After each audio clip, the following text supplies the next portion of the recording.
814번째 책 소개입니다. 책에서 일부 내용을 발췌하여 소개드립니다. 책 제목 미래법정. 저자 곽재식. 출판일 2024년 1월 31일. 상상빌더 한 줄 요약. 미래에서 온 50가지 질문을 알아보자.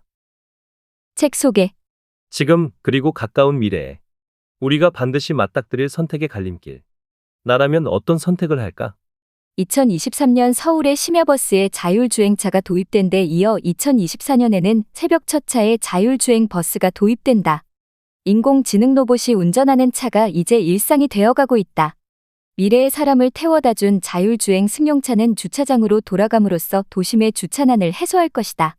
자율주행 트럭은 밤낮으로 오가며 물류 문제를 단번에 해결할 것이다. 장거리 운전으로 인한 사고도 예방해 줄 것이다. 실제로 자율주행차는 사람이 운전하는 차보다 사고 확률이 훨씬 낮은 것으로 보고되고 있다. 그런데 이 표현은 사고가 발생한다는 뜻이기도 하다. 자율주행차가 사고를 내면 누가 책임을 져야 할까? 운전도 하지 않는 소유주일까? 아니면 차를 만든 제조사일까? 그것도 아니면 자율주행 프로그램을 만든 인공지능 제작사일까? 이처럼 새로운 기술은 일상을 획기적으로 바꾸어 사람들의 삶을 매우 편리하게 해주지만 한편으로는 그동안에는 상상도 하지 못했던 문제들을 만들어내기도 한다. 미래 법정은 지금 또는 가까운 미래에 발생할 이와 같은 문제 50가지를 선별해 소개하고 독자가 미리 생각해 볼 수 있도록 안내하는 책이다. 로봇도 세금을 내야 할까? 우주의 개발권은 어떻게 분배해야 할까? 인간의 몸은 어디까지 개조해도 될까와 같이 이미 우리 현실에서 글싸기 보이는 문제들부터 시작해서 인공지능 로봇의 권리는 어디까지 인정해야 할까? 생명 연장을 다루는 사업의 이윤 추구를 어디까지 인정해야 할까 등 아직 우리에게는 SF 같기만 한 논제들도 다루고 있다. 저자 소개. 저자 곽재식. 공학자. 소설가. 2006년 단편 토끼의 아리아가 MBC TV에서 영상화된 이후 작가로 꾸준히 활동을 이어오고 있다. EBS 인물사담에 SBS 김영철의 파워 FM 등 대중매체에서도 활약 중이다. 공학 박사이며 숭실사이버대학교 환경안전공학과 교수로 학생들을 가르치고 있다. 책에서 얻은 내용. 공학 박사이자 SF 소설가 곽재식의 지식과 상상을 넘나드는 이야기. 당신을 미래법정의 배심원으로 초대합니다. 미래법정의 저자 곽재식은 우리에게 소설가로도 또 공학 박사 학위를 받은 과학자로도 친숙한 작가다. SF 작가로서 꾸준한 창작 활동을 해온 저자는 다양한 작품을 읽고 또 쓰려고 소재를 찾다가 문득 SF가 단순히 미래를 다루는 콘텐츠가 아니라 지금 우리가 어떤 결정이나 행동, 즉 준비를 하지 않으면 암울한 미래가 찾아올 것이라는 가정법을 바탕으로 진행된다는 점을 깨달았다. 예를 들어 설국열차는 탄소 배출로 온난화가 심해지자 이를 해결하기 위해 냉각제를 살포했다가 극심한 빙하기를 맞은 미래를 다루고 있다. 레디 플레이어 1은 가상현실이 일상이 된 세계를 다루는데 가상의 세계로 현실 도피하는 사람들이 다수 등장한다. 개봉을 앞두고 있는 미키칠 은복제가 가능한 미래의 복제인간이 진짜 자신인가 하는 정체성 문제를 다룬다. 매트릭스나 터미네이터 시리즈 등은 인공지능이 인간보다 똑똑해져 인간을 지배하는 미래를 다룬다. 이런 영화들은 결국 우리가 온난화를 무시하고 탄소를 계속 배출하거나 엄격한 기준 없이 가상현실이나 복제 기술 등을 산업에 도입하거나 인공지능의 편리함을 맹신한 나머지 모든 것을 인공지능에 맡기고 의존하게 됨으로써 벌어지는 미래를 다룬다. 소설가 곽재식이 들려주고 과학자 곽재식이 묻다. 미래 법정에서 저자는 소설가로서의 능력을 발휘해 이런 문제들을 흥미롭게 재구성했다. 배경은 22세기 미래, 우주선을 타고 우주를 누비며 각종 조사 및 배송 등 다양한 업무를 하는 심부름센터의 사장과 직원 2명의 등장인물을 데리고 짧고도 흥미로운 이야기를 들려준다. 그리고 이야기의 말미에는 과학자로 돌아온 저자가 해당 문제를 다시 정리해 설명하며 우리가 생각해봐야 할 문제들을 다양한 각도로 제시한다. 여기에는 비단 미래 기술이 가져올 예상 문제만이 아니라 우리가 지금 맞닥뜨리고 있는 문제들도 포함한다. 사이버불링과 인터넷 익명성의 문제, 다른 민족의 잔인한 풍습을 문화로 받아들일 수 있을까 하는 문화상대주의의 문제, 한정된 예산을 과학과 복지 중 어디에 쓰는 게 맞을까 하는 분배 문제 등이 여기에 해당한다. 한편 현실적인 문제를 넘어 기술이 모든 것을 해결해준다는 생각의 위험성, 전쟁에서 우리가 전멸될 때 상대도 전멸시켜야 하는지, 인간에게 일이란 어떤 의미인지 등 철학적인 물음까지 던지고 있다. 더 나은 미래를 맞이하기 위한 본격 운명 개척 가이드. 미래 법정에 등장하는 문제들에는 아직까지 정답이 없다. 그리고 어쩌면 영원히 없을지도 모른다. 다만 이 문제들을 우리의 삶에서 떼어놓을 수 없는 것은 분명하다. 이 책의 질문들은 창작 의욕과 함께 지적 호기심으로 수많은 조사를 통해 저자가 선별한 미래 예상 문제다. 그리고 저자는 그 질문을 미래의 법정에 세우고 독자를 배심원으로 초대한다. 문제는 아직 현실이 되지 않았지만 우리는 우리 스스로 배심원이 되어 그 문제에 대처하기 위한 가장 현명한 판단을 내려야 한다. 판단은 온전히 독자의 몫이다.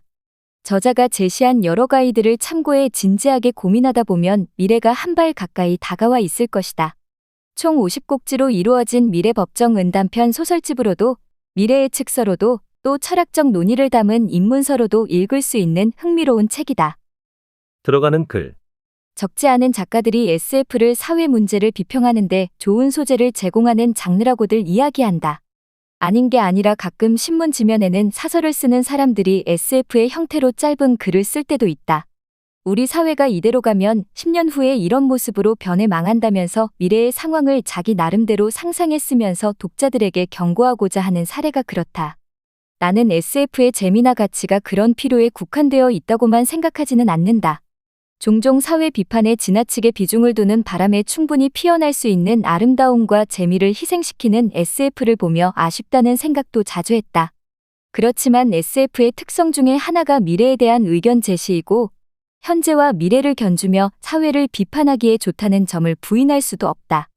SF는 종종 미래 사회를 배경으로 하기 때문에 내 말대로 하면 이렇게 된다.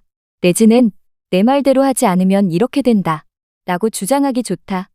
그러니 지금 우리 사회의 어떤 문제가 해결되지 못하면 미래에 이렇게 심각해진다거나 지금 우리 사회의 고민거리를 이렇게 하면 미래에는 해결할 수 있다고 표현하는 일이 흔하다. 덕택에 우리가 접한 많은 기술의 문제와 윤리 문제를 탐구하는 틀로도 자주 활용되는 것이 SF다. 기술 발전에 관해 다루는 신문 기사를 보면 SF 영화를 예시로 들면서 그 SF 영화에 나오는 문제가 실제로 펼쳐질지 모르니 조심해야 한다. 는 식의 이야기도 자주 나오는 편이다. 더군다나 최근 들어 기술 발전의 속도가 점점 빨라지고 20세기 후반에 SF의 소재로 자주 다뤄지던 장면 중 몇몇이 실제 일상에 널리 퍼지는 시대가 시작되면서 SF와 사회의 관계에 대한 관심은 더 늘어나고 있는 듯 싶다. 특히 언론, 출판, 대중매체가 미래 기술이라고 생각되는 기술 변화의 영향을 강하게 받으면서 SF에 대한 관심은 더 늘어난 분위기다. 로봇 상사에게 잘 보이기 위해 노력하는 부하 직원의 이야기가 SF 속 한 장면 같은가. 유튜브 영상을 촬영하는 사람들 중에는 어떻게든 인공지능 알고리즘에 잘 걸려서 추천 영상에 노출되기 위해 인공지능의 눈에 들고 싶어 하는 사람들로 가득하다. 그러다 보니 나도 SF와 사회의 관계를 좀 더 깊이 파헤치고 싶다는 생각을 하게 되었다. 그래서 나는 아예 SF에서 따져볼 만한 윤리 문제, 사회 문제만 다 모아서 글을 써보자고 결심했다. 미래의 기술 발전과 함께 등장할 새로운 법, 제도, 도덕에 관한 고민을 모두 정리하면 상당한 분량이 될 것 같았다. 그렇게 쓴 것이 이 책이다. 이 책에서는 미래 사회에서 기술 발전과 함께 등장할 수 있는 50가지 문제를 꼽고 그 문제에 관한 몇 가지 관점을 함께 소개하고자 했다.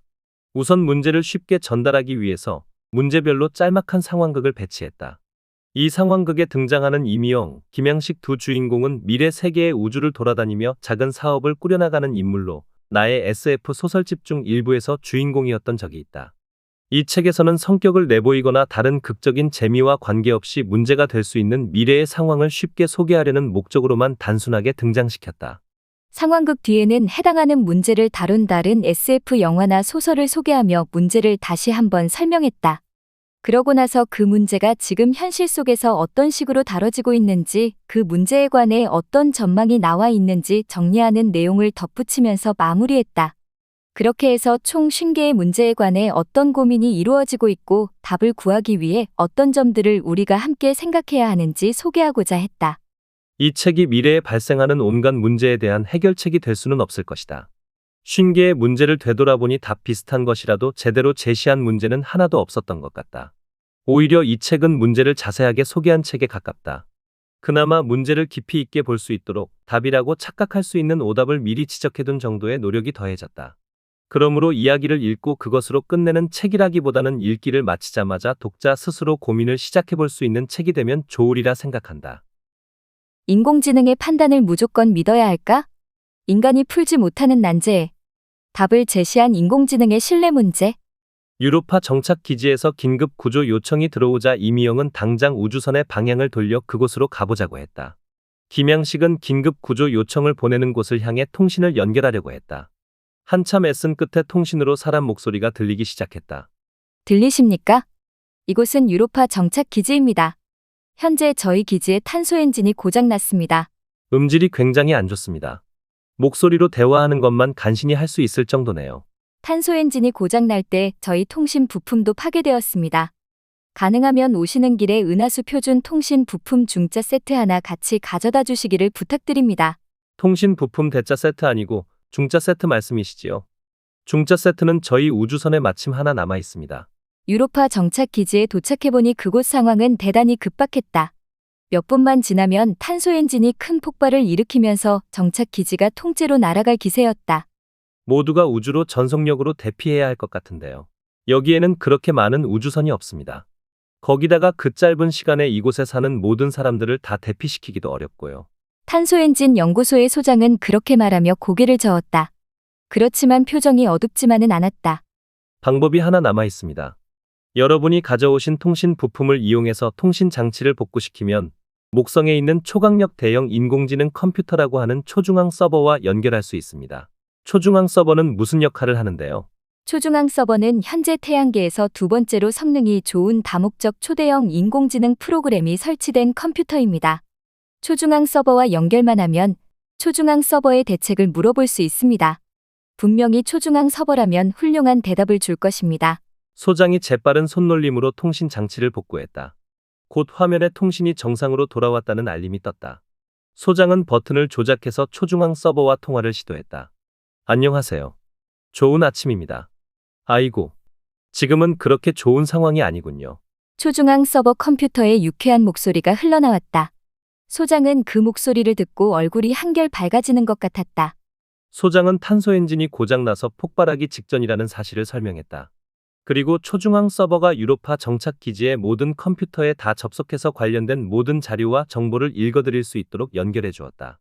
초중앙 서버에서 목소리가 흘러나왔다. 알겠습니다. 최선을 다해서 대책을 생각해 보도록 하죠. 초중앙 서버는 그렇게 말하고는 대략 10초 정도 아무 반응이 없었다. 그러다가 다시 굉장히 유쾌한 목소리로 말하기 시작했다. 지금 수박 맛 아이스크림을 최대한 많이 구해서 그 아이스크림을 탄소 엔진의 출력 조절 장치 위에 삼각형 모양으로 쌓아 놓으세요. 그게 최선의 대책입니다. 그 말을 들은 소장이 급히 바깥으로 뛰어나갔다. 수박 맛 아이스크림을 구하러 가는 것 같았다. 이미영은 소장을 따라 뛰어나갔다. 잠깐만요. 도대체 수박 맛 아이스크림을 쌓아놓는 방법으로 어떻게 저 복잡한 탄소 엔진이라는 장치를 고칠 수 있다는 거예요? 그건 몰라요. 뭔가 굉장히 복잡하고 놀라운 이유가 있겠죠. 어쨌든 초중앙 서버가 그렇게 하라고 했으니까 그대로 하는 게 최선입니다. 분명히 그렇게 하면 살아남을 수 있을 거예요. 말도 안 돼요. 그냥 오류를 일으켜서 아무 말이나 하는 것인지 어떻게 알아요? 아무리 뛰어난 인공지능이 해주는 이야기라고 해도 사람이 듣고 그게 말이 되는지 판단하고 검토해야 할 필요는 있잖아요. 그렇지만 이런 급박한 상황에서 해결책이라는 것이 말이 되는지 따져보는 게 맞을까요? 초중앙 서버에 이것이 어떤 원리로 엔진을 고칠 수 있는지 설명해달라고 하면 무척 어려운 계산식을 내놓으면서 그런 것을 다 계산해본 결과 이런 결론이 나왔다고 할 텐데 어차피 그런 어려운 계산을 우리가 다 해볼 수도 없어요. 계산해본다 한들 사람이 이해할 수도 없을 거라고요. 그냥 믿는 수밖에 없어요. 사람이 이해하기 쉽게 설명할 수 있는 영역 밖의 판단이에요. 그러면 더욱 믿지 말아야죠. 지금 같은 상황은 그런 걸 따질 때가 아니에요. 사장님, 이런 상황을 생각해 보세요. 사장님 자동차의 내비게이션이 빨리 가는 길을 알려주면 그게 진짜 가장 빠른지 맞는 길인지 지도를 보면서 다시 한번 검토하시나요? 안 그러잖아요.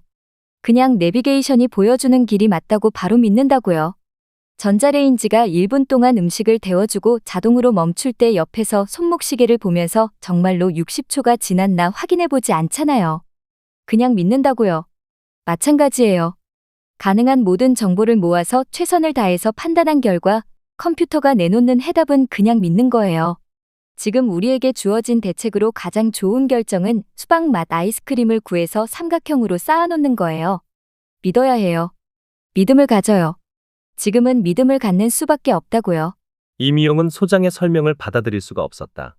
자동차 내비게이션이 알려주는 길을 믿는 거하고 기지가 통째로 날아갈지도 모르는데 왜 그렇게 해야 하는지 이유도 설명해주지 않는 컴퓨터의 대책을 믿는 것은 다르죠.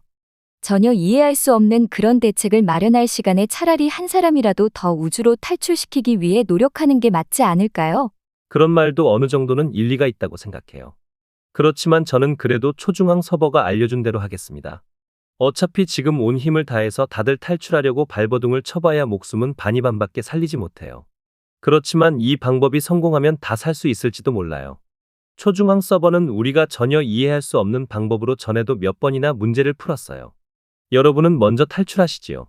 김양식은 이미영에게 당장 이 위험한 곳을 벗어나자고 말했다. 두 사람은 우주선을 타고 유로파 정착 기지를 떠났다. 그리고 멀찌감치 떨어져 상황을 살폈다. 다행히 유로파 정착 기지에는 아무 일도 일어나지 않았다. 아무도 이해하지 못하지만 초중앙 서버가 알려준 대책이 제대로 작용한 것 같았다. 그래도 이미영은 어째 개운하지 못한 느낌이 들었다. 이번에는 초중앙 서버가 맞았지만 다음에도 또 맞을 거라고 어떻게 믿을 수 있을까? 이런 일은 앞으로도 여러 분야에서 굉장히 많이 일어날 것이다. 세상 그 어떤 충고를 해주는 사람보다도 실적이 좋아서 널리 좋은 평가를 받는 인공지능이 있는데 그 인공지능이 무슨 약을 먹으라고 하면 설령 왜 그런 약을 먹어야 하는지 설명이 충분하지 않아도 일단 먹는 게 바람직할까? 인공지능이 당신은 어떤 직업을 갖고 사는 게 좋다고 짚어주면 그 충고를 믿고 따르는 것이 최선일까? 이런 식이라면 인공지능이 하는 일이 착한 일인지 나쁜 일인지 우리를 속이는지 아닌지는 우리 지능으로 어떻게 알 수 있을까? 인공지능이 착한 일을 하는지 나쁜 일을 하는지 감시하는 또 다른 인공지능을 개발하면 되지 않을까요? 사람이 선악을 판단하지 못하는데 다른 인공지능이 판단하는 선악을 믿어야 한다고. 그것도 문제 있는 대책인 것 같은데. 두 인공지능이 작당하는지는 어떻게 알고. 듀나의 단편 소설 소유권에는 세상의 로봇들을 관리하는 컴퓨터 프로그램이 로봇들을 데리고 여러 가지 일을 하지만 도대체 무슨 일을 하고 있는지 세상 그 누구도 전혀 이해하지 못하는 사회가 묘사되어 있다. 그때까지 컴퓨터 프로그램이 항상 사회에 도움이 되었기에 뭔지는 모르겠지만 좋은 일이겠거니 다들 믿고 있을 뿐이다. 마침 2016년 한국에서는 소위 알파고 쇼크라고도 부르는 사건이 벌어지면서 인공지능에 대한 관심이 급격히 높아졌던 일이 있었다. 컴퓨터 프로그램이 바둑에 뛰어난 사람보다 바둑을 잘 두는 것은 쉽지 않다고 예상하는 사람들이 대단히 많았는데 알파고라고 하는 컴퓨터 프로그램이 이세돌 구단이라는 뛰어난 바둑 선수를 이겨버린 것이다. 특히 당시 이 바둑을 해설하던 사람들은 초기에 컴퓨터 프로그램이 어떤 식으로 이겨가는 것인지 이해할 수 없어서 대단히 당황했다. 바둑 해설자들은 분명히 사람이 컴퓨터 프로그램보다 계속 우세하게 바둑을 두는 것 같았는데 모르는 사이에 야금야금 컴퓨터가 상황을 바꿔서 정신을 차리고 보면 갑자기 컴퓨터가 이기고 있는 광경에 깜짝 놀랐고 거의 신비롭다는 투로 설명했다. 특히 인공신경망 이론을 활용하는 형태로 작동하는 인공지능 프로그램의 복잡한 판단 중에는 이런 식으로 그 이유와 과정을 알 수 없는 판단 결과가 나오는 경우가 자주 있다고 알려져 있다. 그래서 앞으로 많은 분야, 심각하고 복잡한 문제에 인공지능을 활용할 때 그 이해에 관한 문제가 자주 지적될 것이 예상된다. 유전 조작 악의는 허용되어야 할까? 유전자 조작으로 인한 부익부 빈익빈과 몰개성 문제. 이미영과 김양식은 결혼평가 회사의 프로그램에 각자의 주민등록번호를 넣어보았다.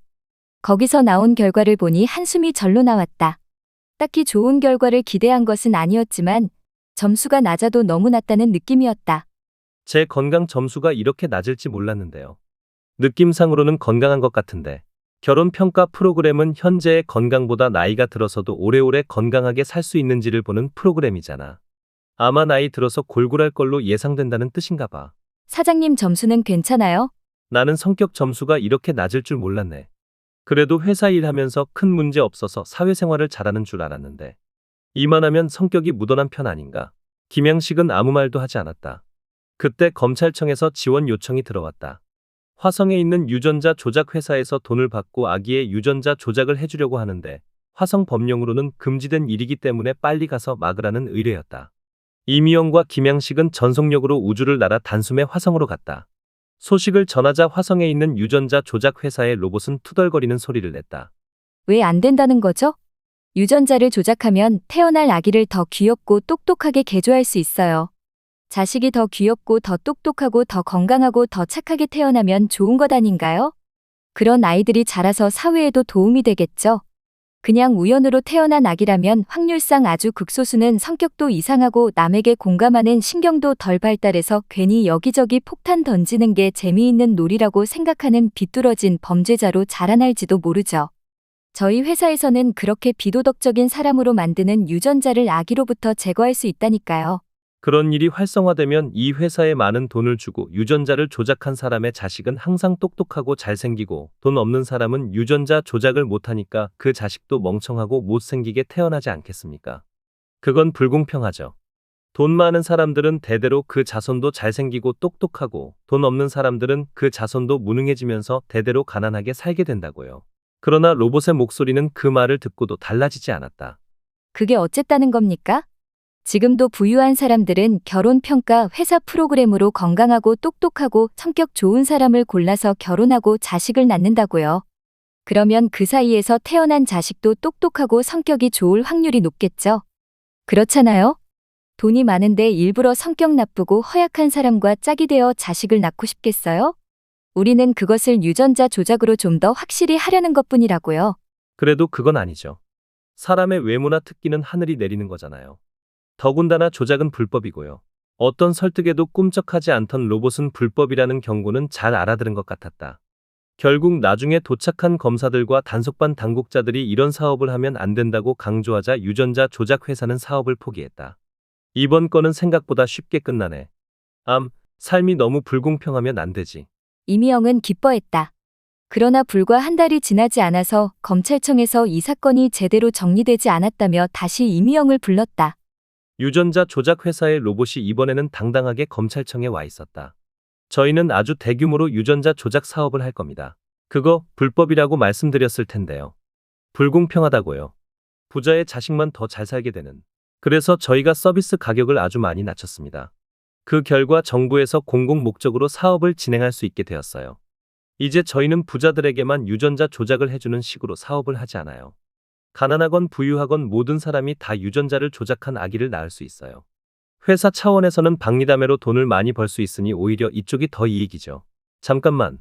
그렇다면 너도 나도 건강하고 똑똑하고 성격이 좋고 잘생긴 아기로 조작하려고 할 텐데. 그럴 수 있겠죠. 뭐 어쩌겠어요. 그런데 세상이 그렇게 해서 돌아가겠어요? 세상에는 이런저런 다양한 사람이 다 있잖아요. 어떤 사람은 묵묵히 자기 일을 하고, 어떤 사람은 남이 하기 싫은 일을 맡아 하고, 한편으로 어떤 사람은 모두를 이끄는 지도자가 되고, 그렇게 여러 종류의 사람들이 있어야 세상이 돌아가잖아요. 그렇지만 누가 그걸 정하죠? 지도자가 되면 멋있고 존경받고 부러움의 대상이 되는 것은 다 알아요. 누가 굳이 남이 하기 싫어하는 일을 맡게 될 체질로 자기 아기를 태어나게 하고 싶겠어요?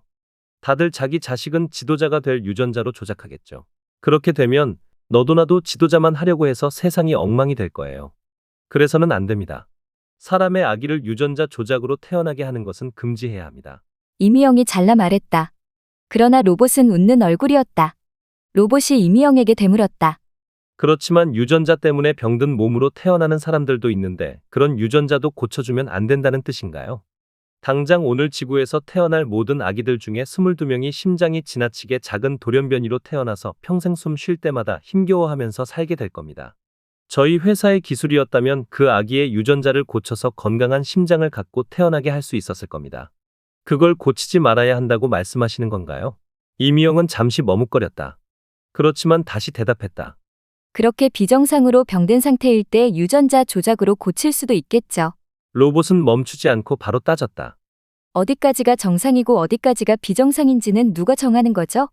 예를 들어 키가 최대 140cm밖에 자라지 않는 유전자라면 그것이 정상입니까? 비정상입니까? 유전자 조작을 해서 고쳐주어야 합니까? 말아야 합니까? 코가 너무 큰 사람이 있다면 그것도 비정상이라고 할 수 있지 않을까요?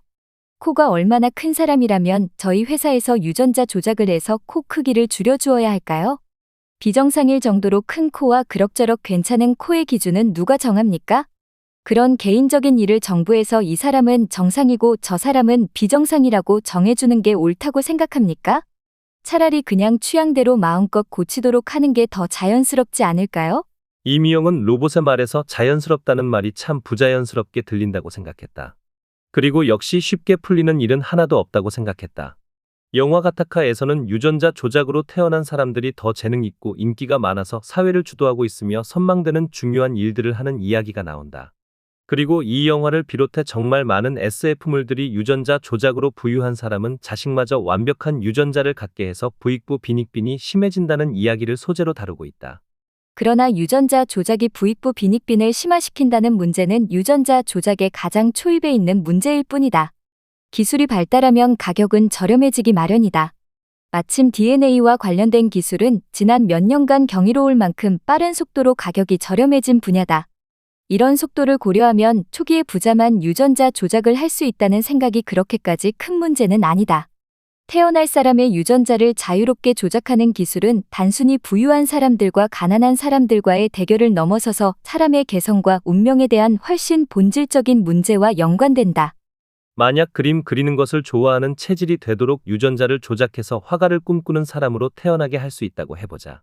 그런 운명을 누군가가 정해주는 것이 옳은가? 부모에게 그런 권한이 있는가? 또는 사회나 국가에 그런 권한이 있을까? 반대로 우연에 그 모든 문제를 맡겨두는 것이 바람직하다고 보아야 하는가? 조작으로 없애주어야 하는 질병이나 비정상적인 체질의 범위와 정상의 범위를 어떤 기준으로 나눌 수 있을까? 유전자 조작을 너무 억압하기보다는 국가와 사회의 발전을 위해서 오히려 적극적으로 지지함으로써 지능이 엄청나게 뛰어난 학자나 매우 용감한 전사를 어느 정도 길러내는 것이 바람직하지 않을까? 유전자 조작도 가끔은 오류나 사고가 발생할 수 있는 작업일 것이다. 그렇다면 사람의 생명과 운명을 걸고 수행하는 이런 작업에서 오류나 사고의 확률은 어느 정도로 낮을 때 안전하다고 판단할 수 있을까? 한 나라에서 굉장히 안전한 시술만 허용하고 있는데 그 나라와 경쟁하는 옆 나라에서는 어느 정도 위험을 감수하고 시술을 허용하고 있어서 그 나라 사람들이 훨씬 행복하게 잘 사는 경향이 나타날지도 모른다. 이때 안전성의 기준은 어디에 두어야 할까? 지금까지 상상빌더였습니다. 감사합니다.